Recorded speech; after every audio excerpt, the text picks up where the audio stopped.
In panel data, lags are essential for growth rates, dynamic models, and time series structure. Today I'll show you the cleanest way to create lags in Excel, even when you have multiple countries, years, or IDs.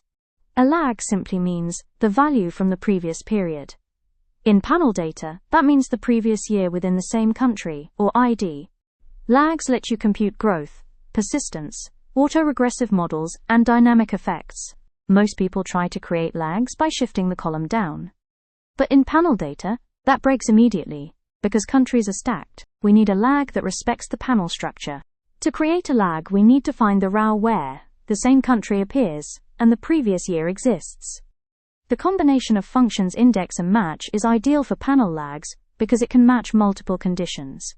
Match finds the row where both conditions are true, and index returns the GDP from that row. This method works in every version of Excel.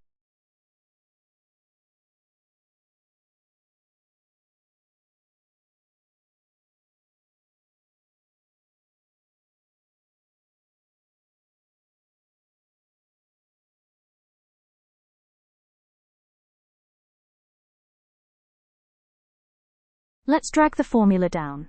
And we have the correct lags. For instance, the lag for France in 2023 is the GDP value from 2022. We get N/A in 2022, as we have no data for 2021. Lags are the foundation of panel data analysis.